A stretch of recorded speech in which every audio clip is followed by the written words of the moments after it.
Bună ziua, dragii mei! Aceasta este tălmăcirea pentru cei din Zodia Vărsător pentru luna august. Videoclipul este subtitrat. Dacă nu vă place scrisul, apăsați pe pictograma CC de mai sus și dispare scrisul. Numele meu este Camizeia de la canalul Camizeia 1001 de tălmăciri. Zodia Vărsător, cei născuți în această zodie, cei care aveți aici ascendentul sau alte planete dominante, sau poate urmăriți pentru că aveți de-a face cu vărsătorii.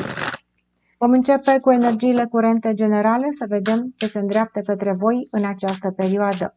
Iar în partea a doua, Camizeia vă întreabă astăzi, ca de obicei, sunteți creatorii propriei voastre realități sau sunteți la mâna destinului? Vom vedea în tălmăcirea metafizică, dar până atunci vărsătorii se întreabă scurt și la obiect ce îi așteaptă în luna august. Unde este focusul și ambiția voastră, ce se îndreaptă către voi în această perioadă și cum veți face față situațiilor.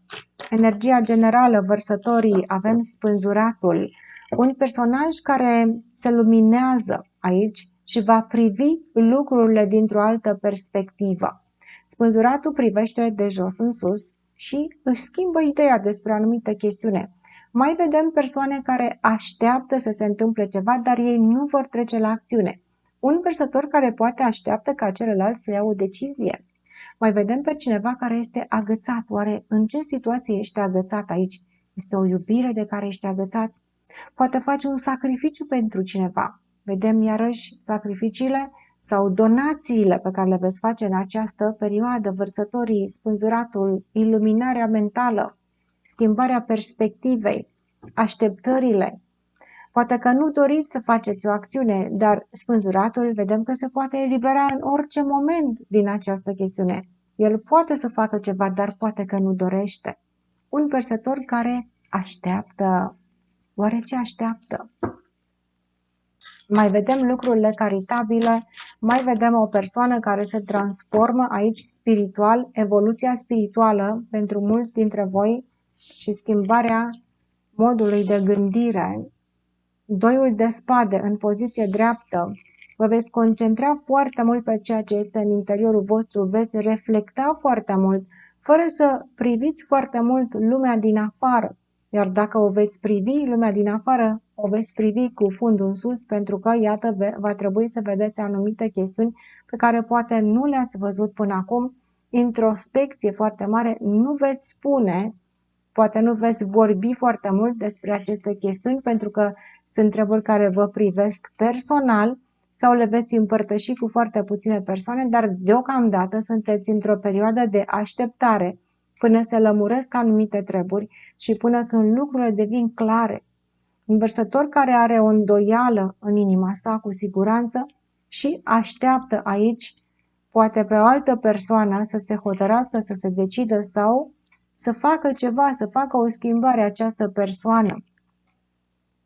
În comunicare parcă sunteți ușor reținut și spuneți m-am cam săturat, dar sunt agățat în această situație, aștept să văd ce face celălalt. Poate că nu-mi convine anumite lucruri, dar nici n-am să mă plâng despre acestea. Sunt aici, inima voastră este protejată. De ce anume îți protejezi inima? Mai vedem pe cineva care stă deoparte și spune nu vreau să mă compromit, voi sta aici în banca mea și voi privi de la distanță anumite lucruri, fără ca cei din jurul meu să știe ceea ce gândesc, pentru că, iată, în inima mea aici am o îndoială. Dar veți privi lucrurile diferit în această lună. Avem regina de cupe în poziție răsturnată, energia feminină care emoțional poate că nu se află în apele sale. Ea este răsturnată pentru că emoțiile sale nu sunt așa cum trebuie. Nu are încredere în ceva. Este la mâna altcuiva emoțional sau poate este agățată emoțional într-o relație de iubire unde nu se întâmplă foarte multe lucruri și nici nu își poate exprima emoțiilor, dar privește de la distanță și așteaptă ca cineva să ia o hotărâre, să-i aducă un răspuns. Dacă sunteți femeie și sunteți agățată, nu neapărat într-o iubire, în orice situație în viața voastră, parcă nu este la mâna voastră aici și sunteți la mâna altcuiva, Sau aveți de-a face cu o femeie întoarsă pe dos emoțional cu care nu puteți comunica emoțiile sau ea are niște emoții răsturnate și preferați să stați deoparte, să stați liniștiți, tăcuți și să așteptați ca această femeie să-și revină. Cine este această femeie? Poate să fie oricine, poți să fii chiar tu. Mai vedem în alte situații, dacă tu ești bărbat, încă o dată stai și privești la o femeie care parcă nu știe ce vrea, îți protejezi inima, te uiți așa la ea și spui când o să se hotărască, frate, ce o să facă, pentru că eu nu mai știu ce să mă fac aici, mă sacrific, stau și aștept ca să văd ce face. Bun, pot să fie situații multiple, deci eu văd foarte mult în cărțile de tarot și vă voi spune mai multe scenarii, nu veți rezona cu toate scenariile, bineînțeles, dar măcar un răspuns fiecare dintre voi va primi astăzi aici. Avem un mesaj care ne sparge urgent această citire, pentru că un grup de vărsători, una sau mai multe persoane, se gândesc în același timp la același lucru și se cere un răspuns. Dacă nu este pentru tine acest mesaj, urmărește în continuare tălmăcirea generală. Avem 10 de cupe, așteptările mărețe, situațiile care, iată aici, poate nu sunt așa cum par. 10 de cupe reprezintă împlinirea, fericirea, așteptările noastre ca lucrurile să fie, trebuie să dea bine la public, trebuie să zică lumea că ia uite, suntem ok. Fericirea voastră și speranța voastră aici, care este la superlativ, oare este o iluzie sau este adevărată? În ce ți-ai pus această speranță? Este vorba de o relație, de un job, de o casă, ce anume, o familie poate să fie iarăși în care ai mare speranță? Este speranța ta una care se va împlini sau nu? 6 de spade ne arată că cineva trebuie să ia o pauză, să nu forțeze lucrurile, trebuie să meargă undeva, să se liniștească, poate la distanță, poate să privească, așa cum vă spunea spânzuratul, lucrurile de undeva de departe. Cu siguranță gândirea negativă aici nu ajută. Luați o pauză ca să vă liniștiți în gândurile voastre, voi sau cealaltă persoană. Mare stres este în această familie. Familie sau iubire sau ce situație pentru fiecare, voi hotărâți ce situație este, unde așteptările voastre sunt mari și este mult stres, multe gânduri negative de care trebuie să vă îndepărtați urgent, vi se spune, pentru că așteptările voastre să ajungă acolo unde trebuie, gândirea voastră nu e ce trebuie. Stresul acesta distruge. Magicianul, este poate nevoie de mai multe resurse sau de un nou început sau de o abordare diferită a situației. Gândurile voastre și ceea ce aveți în cap acum nu vă duce nicăieri. Va trebui să luați o pauză pentru a vă restabili echilibrul și pentru ca să aveți un nou început aici. O abordare diferită de ceea ce a fost până acum. Regele de monede, banii, fie că sunteți femei sau bărbați, regele de monede este stăpânul banilor.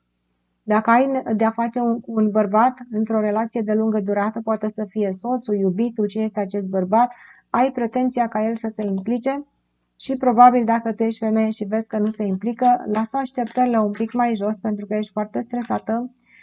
Mai vedem într-o situație unde se cer niște bani într-o casă și familie, sunt foarte mulți bani aici, trebuie făcută o evaluare a resurselor, cum vă spuneam. Mai vedem un bărbat care a făcut niște promisiuni, promisiunile sunt foarte mari și dacă nu reușește să le ducă până la bun sfârșit, trebuie iarăși acest bărbat să reevalueze situația, poate așteptările să fie un pic mai mici ca să se poată realiza acest lucru. Mai vedem o femeie care are niște așteptări mărețe de la un bărbat și se stresează dacă vede că acestea nu vin. Cavalerul de spade, așteptările acestea financiare sau de implicare, mai ales dacă aveți de-a face cu un bărbat în casa și familia voastră, acest bărbat este pus pe ceartă, este negativ, nu are resursele necesare, bărbatul acesta, de acolo apar frustrările. Din nou avem banii aceștia care trebuie să se gândească foarte bine cum se folosesc resursele acestea. Dacă nu este vorba despre bani și este vorba despre niște relații de iubire în care se cer să se ia niște responsabilități aici, iarăși cineva stă la îndoială, mai ales dacă este bărbatul, femeii nu-i convine și ceartă vă cade în această situație. Haideți să refacem acest mesaj. Deci vedem într-o situație ori este cineva cu care sunteți sub același acoperiș sau cu care aveți o legătură de familie, nu neapărat că sunteți cu ei în casă, poate este cu cineva o iubire sau poate să fie și loc de muncă la unii dintre voi, dar îmi cade mai mult pe sentimente aici. Vedem gânduri foarte negative, stres de care trebuie să scăpați imediat, vedem o ceartă, vedem un bărbat de la care așteptările sunt foarte mari și care nu are resursele necesare și care se frustrează foarte rău. Dacă tu ești acest bărbat, probabil că va trebui să reconsideri tu o situație care ți este teamă, să te implici aici pe termen lung, poate o femeie te împinge de la spate să faci anumite promisiuni și se supără această femeie dacă vede că nu le faci.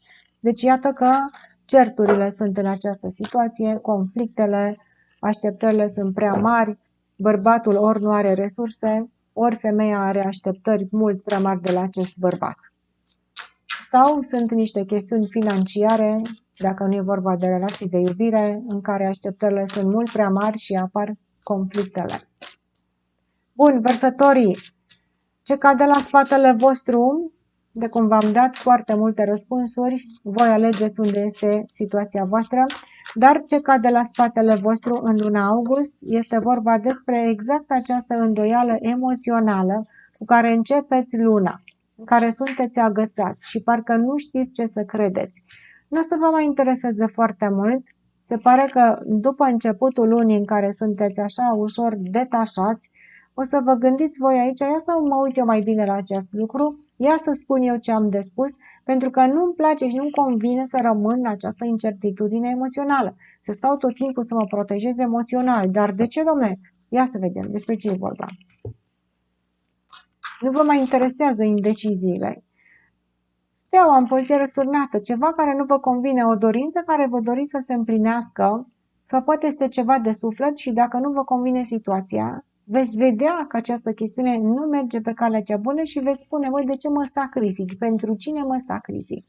Vedem o femeie care se sacrifică în zadar sau poate un bărbat care se sacrifică pentru o femeie care este întoarsă pe dos emoțional. Indiferent care este situația ta, tu traduci așa cum se cuvine aceste mesaje, vei lăsa la spate îndoiala emoțională pentru că îți dorești o viață mai bună și pentru că dorești să scapi de aceste blocaje mentale. Deci ceea ce nu ai văzut, ceea ce nu ai avut curajul să exprimi, se pare că încet, încet în această lună, după o perioadă de blocaj și de neputință și lipsă de comunicare, se pare că vei începe tu să vezi aici un pic mai mult și să prinzi un pic mai mult curaj. Ia să vedem despre ce este vorba. Ce se îndreaptă către voi, vărsătorii? Wow, dintr-o dată apare cavalerul de spade. Cine va comunica cu o ușoară agresivitate.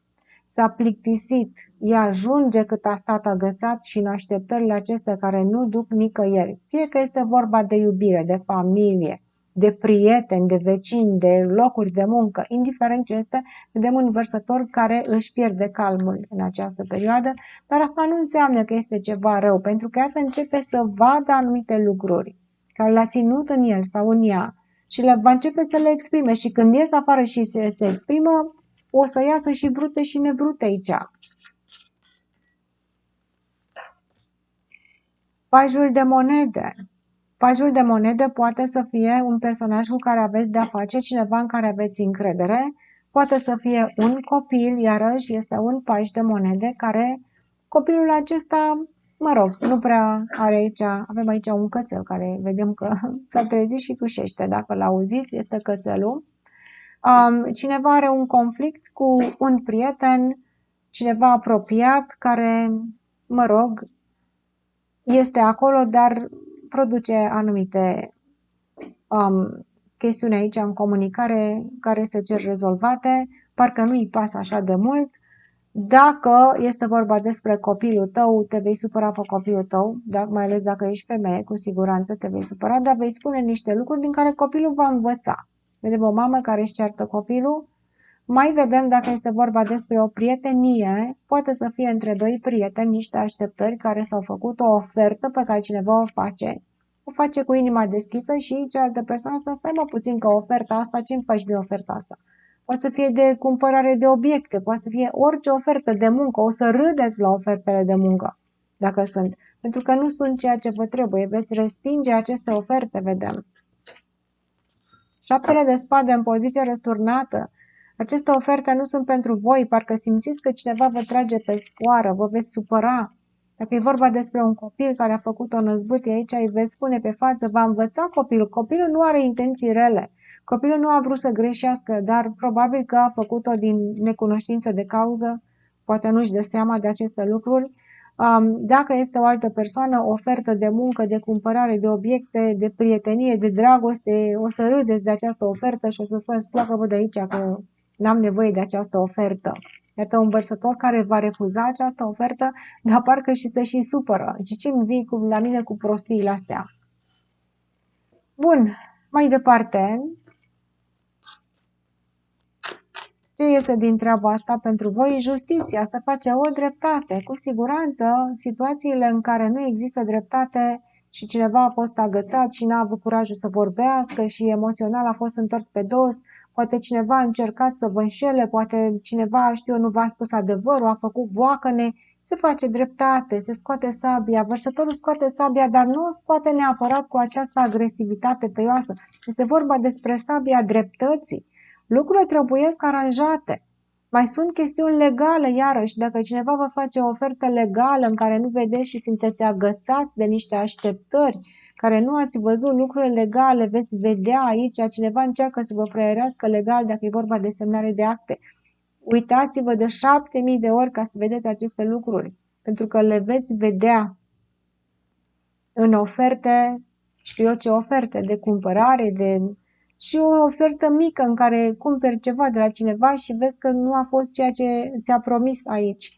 Mai există persoane care așteaptă după alții să ia o hotărâre și acea persoană nu o interesează. Și tu vei sta în această așteptare până vei pune punctul pe ei și vei spune, bă, care-i treaba?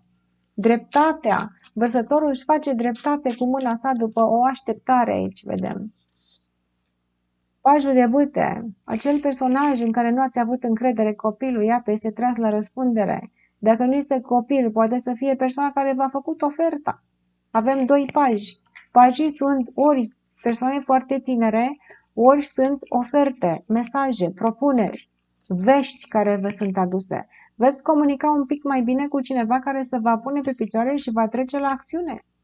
Sau cel puțin așa o să vă spună. Trageți la răspundere și persoana vă va spune, dar eu n-am avut această intenție. De ce mă judeci atât de rău? Și veți vedea într-o altă lumină situația aceasta și vedem turnul. Cu siguranță ceva aici trebuie să se schimbe. Cu siguranță veți face această dreptate cu mâna voastră.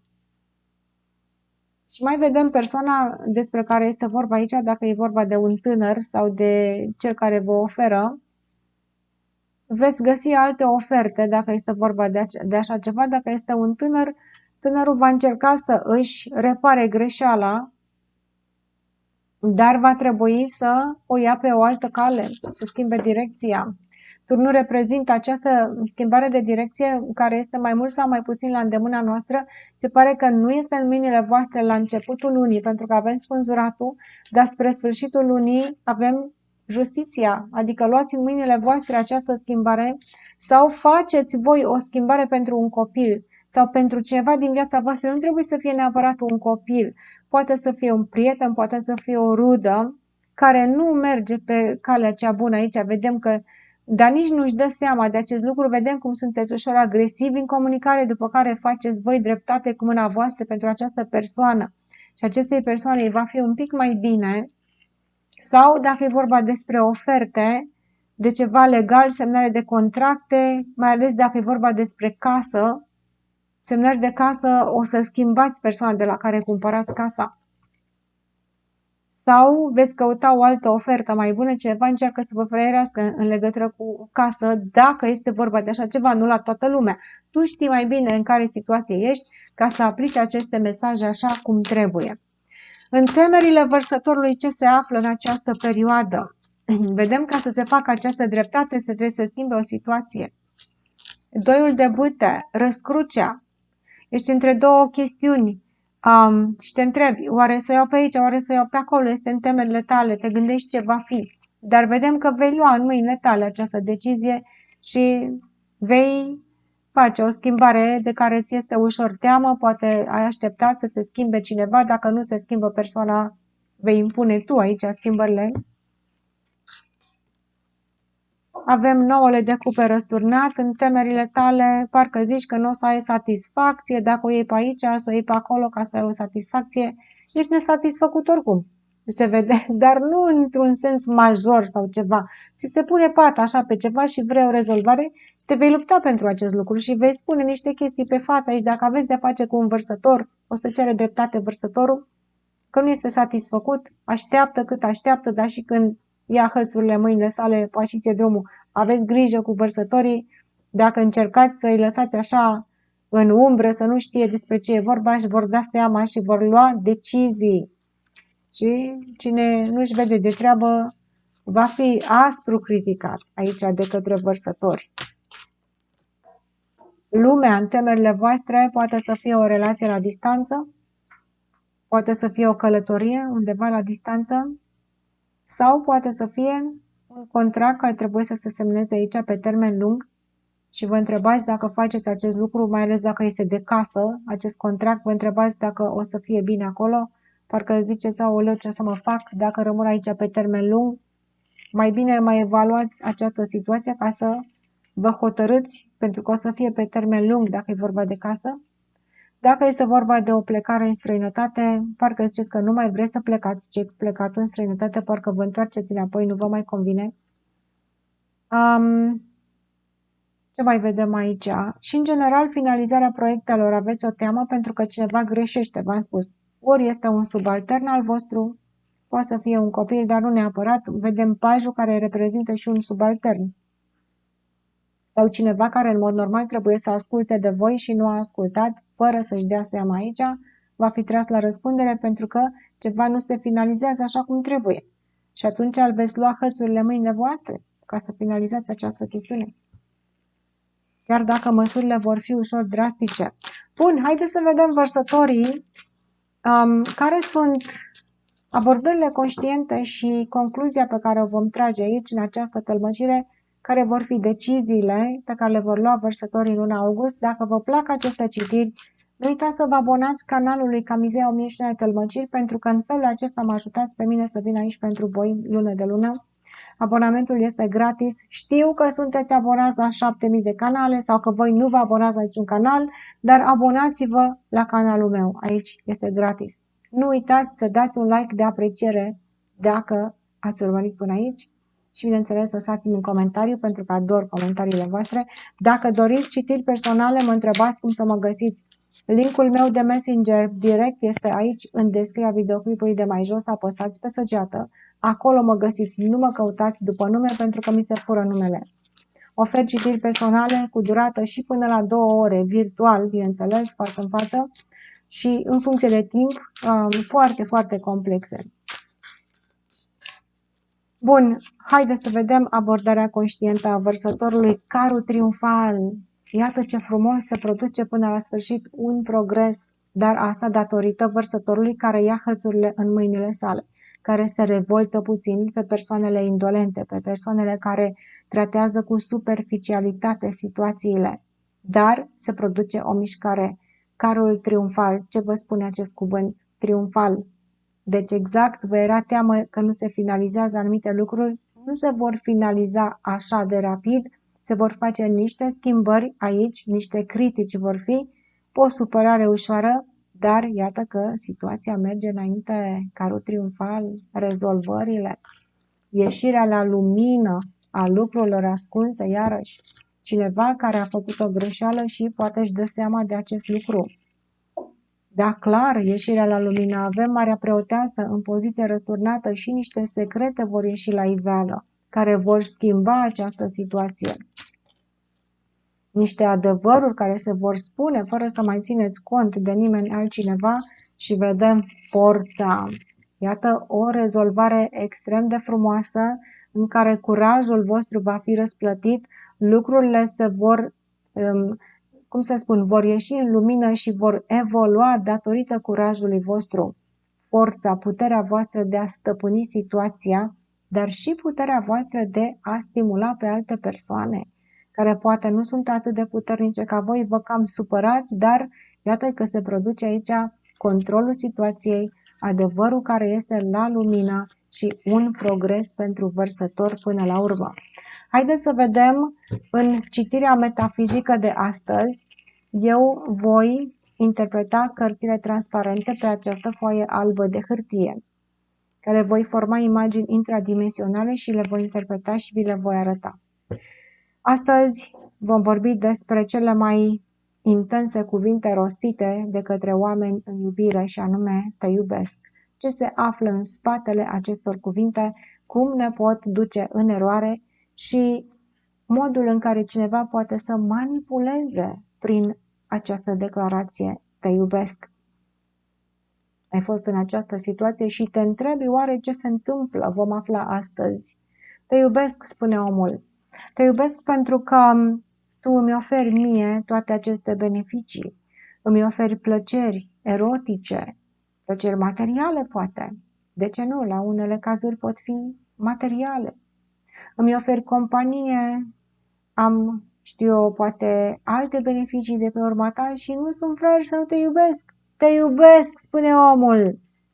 Și după o perioadă nu te mai cunoaște și spune, ce voi eu? Da, mă, cum că nu te-am iubit. Și ți-am zis că te iubesc așa, mi-a plăcut de tine, a fost ok, dar nu te-am iubit așa, acum lasă-mi în pace, că este doar în capul tău, vezi treabă, ce dragoste. Nu e nicio dragoste.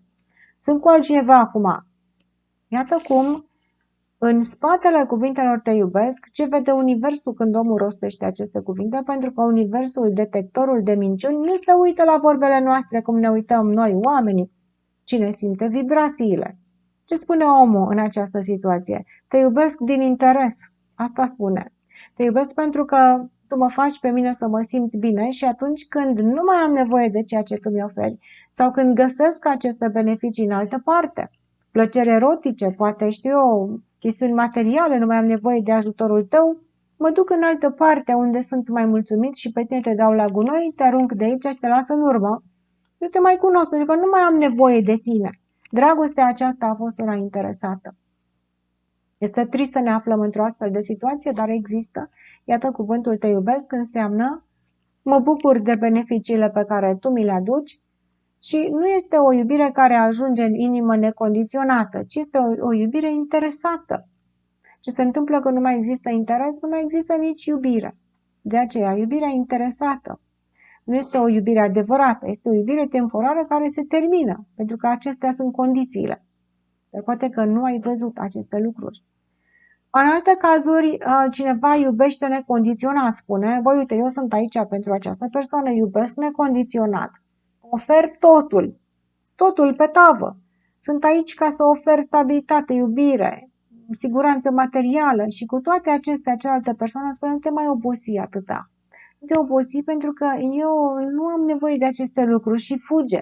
Și tu spui, dar de ce fuge? Eu știu că nu este fericit, știu că eu îi pot oferi fericirea acestui personaj, bărbat sau femeie. Știu aceste lucruri, știu că ar fi mai fericit cu mine. Și cu toate acestea, această persoană nu dorește. Și tu spui, da, probabil că trebuie să se vindece, probabil că trebuie să se trezească. Da? A plecat sufletul meu pereche să se trezească.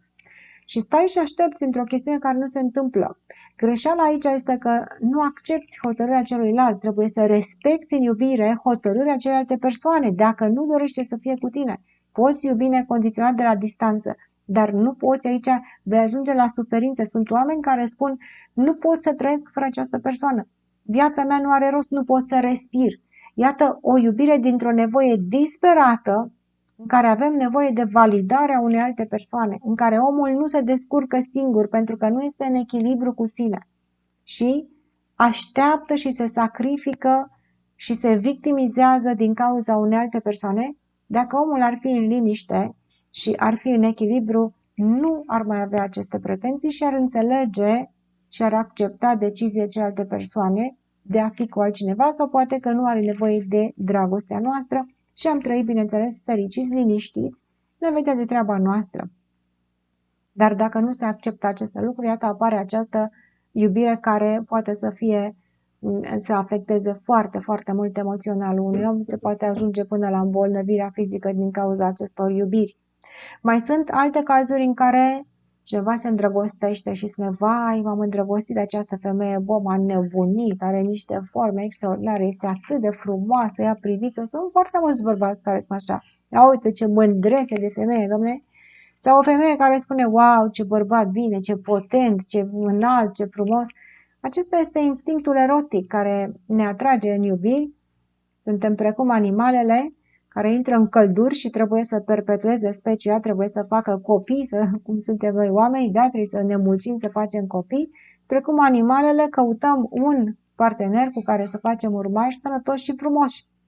Cel mai înalt, pe cel mai frumos, pe femeia cea mai voluptuoasă, ne împerechem și după ce se produc energiile orgasmice, dispare căldura și a pierdut pasiunea. Și acum zice, cine bă, eu te-am iubit? Stai mă cu minte. Dar mi-a spus că mă iubește. Da, mă lasă că n-a fost. A fost așa o dată de 2 ori. Ce iubire? Aici nu este iubire. Iată acum, lasă că mă... Și nu mai te cunoaște, nu mai te bagă în seamă. Iată iubirea erotică, care apare și dispare foarte brusc, pentru că nu reușește să treacă de această zonă sacrală și să ajungă în inimă unde există o conexiune emoțională.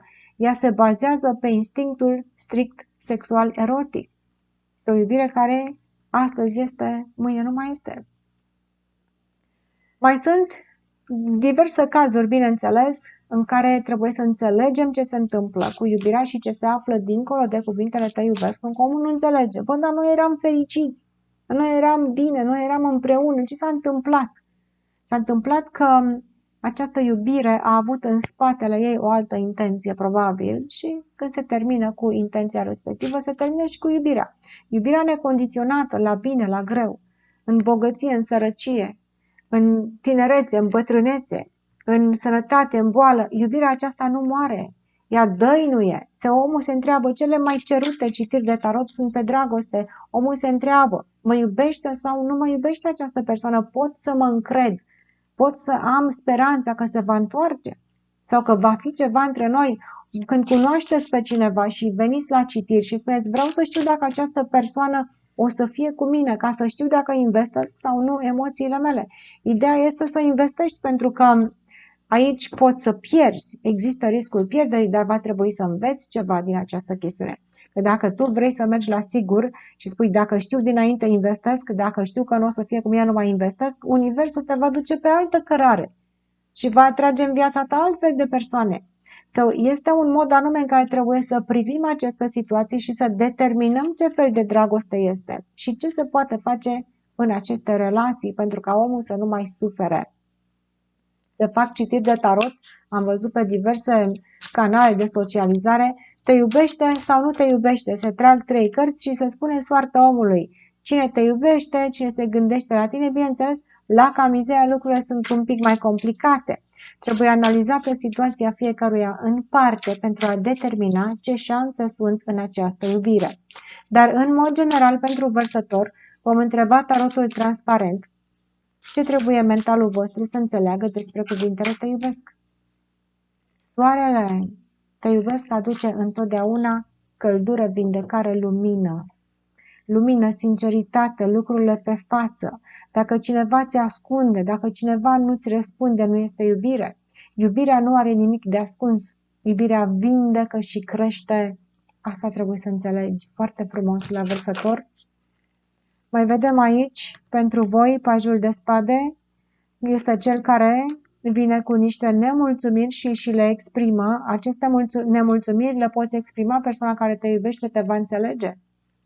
Și avem o dezamăgire pentru vărsător care trebuie exprimată. Această dezamăgire, dacă persoana de lângă tine nu îți dă speranță, nu te ajută și te lasă să te plângi, să vorbești de unul singur, nu face nimic pentru tine, nu face nimic să răspunde acestor nemulțumiri, iată că mergi singur în această iubire în care ai o frustrare. Dar dacă persoana vine cu lumină și spune, ce pot eu să fac să te ajut?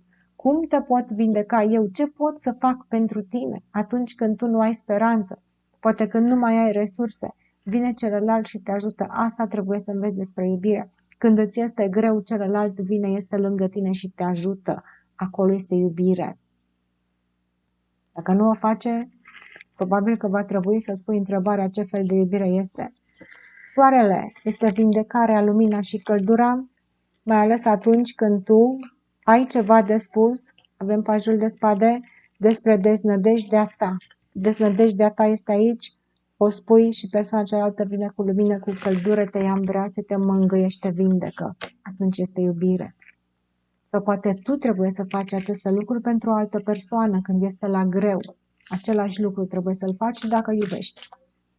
Și trebuie să învețe inima voastră despre iubire în această perioadă, vărsătorii. Avem cartea cunoașterii. Iată cum voi aici în inima voastră învățați lucruri foarte profunde pe care vi le-ați pus în destinul vostru. Sunt lecții profunde despre iubire în această perioadă pentru vărsător. Veți avea intuiție, veți visa, veți vedea sincronicități care vă vor aduce aminte de anumite chestiuni ascunse. Despre ce e vorba? Cei doi dragoni, emoționalul tău, cineva se gândește la tine foarte mult, cineva poate te chiar visează, acea persoană. Vedem cum în inima ta se produce o uniune aici cu cineva care poate nu ți-o poți explica. Este acea uniune, mai simt că este și într-o altă dimensiune, această uniune perfectă în care se face schimb de energie cu această persoană în inima ta. Unde este? Cine este această persoană cu care faci un schimb de energie și te trimite în a cincea dimensiune practic? Ești într-o altă lume când ești cu această persoană. Cine este această persoană? Vedem niște conexiuni fabuloase în inima vărsătorului și sincronicitățile vă vor ghida în această perioadă. Wow! Și cealaltă persoană este dezamăgită. Deci am văzut că și la voi apare o dezamăgire în iubire și cealaltă persoană are niște dezamăgiri în iubire. Trebuie să vă ascultați și să vă completați unul pe altul. Dacă sunteți persoane dezamăgite și aveți de-a face cu alte persoane dezamăgite, de ce v-a pus universul pe voi față în față? Voi cu niște frustrări, ei cu niște frustrări sau poate niște nevoi pe care le-ați avut amândoi. Poate nu e persoana din viața ta, poate e cineva din trecut, sau poate ai de-a face în această perioadă cu cineva. Și tu ai niște frustrări și ei au niște frustrări și nu înțelegeți de ce se întâmplă aceste lucruri, este pentru că există o conexiune emoțională, pentru că unul se vindecă pe celălalt. Iată ce frumos! Asta trebuie să înveți tu despre iubire în inima ta. Avem aici cartea cunoașterii.